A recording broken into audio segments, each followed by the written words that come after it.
औसा तालुक्यात वाढत्या उन्हाचा कहर सुरूच आहे. प्रखर तापमानामुळे आणखी एका तरुणाचा दुर्दैवी मृत्यू झाल्याची धक्कादायक घटना समोर आली आहे.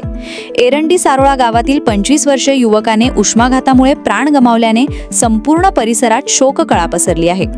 लातूर जिल्ह्यातील औसा तालुक्यात उष्णतेचा तडाखा दिवसेंदिवस वाढत चालला आहे. तापमान 40 अंश सेल्सिअसच्या पुढे गेल्याने नागरिकांचे हाल होत आहेत. अशातच एरंडी सारोळा गावातील एक हृदयद्रावक घटना समोर आली आहे. महेश लिंबाजी इंगोले, वय अवघे 25 वर्ष, हे सकाळच्या सुमारास शेतावरून काम करून घरी परतले होते. मात्र प्रखर उन्हामुळे त्यांना अचानक चक्कर आली आणि ते खाली कोसळले. कुटुंबियांनी तत्काळ मदतीचा प्रयत्न केला, पण त्यांचा दुर्दैवी मृत्यू झाला. या घटनेमुळे गावभर शोककळा पसरली असून ग्रामस्थांमध्ये हळहळ व्यक्त केली जात आहे. महेश यांच्या पश्चात आई आणि एक भाऊ असा परिवार आहे. त्यांच्या पार्थिवावर गावात शोकाकुल वातावरणात अंत्यसंस्कार करण्यात आले. दरम्यान काही दिवसांपूर्वी गोंद्री गावात 9 महिन्यांच्या बाळाचाही उष्माघाताने मृत्यू झाल्याचा संशय व्यक्त करण्यात आला होता.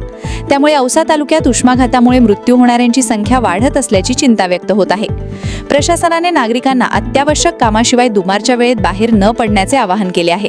तसेच भरपूर पाणी प्या, डोक्यावर कपडा ठेवा आणि उन्हापासून स्वतःचा बचाव करा असे सांगण्यात आले आहे. उन्हाचा तडाखा जीवघेणा ठरत आहे. काळजी घ्या, सुरक्षित रहा. अधिक अपडेटसाठी पाहत रहा लाईव्ह आवाज 24 न्यूज.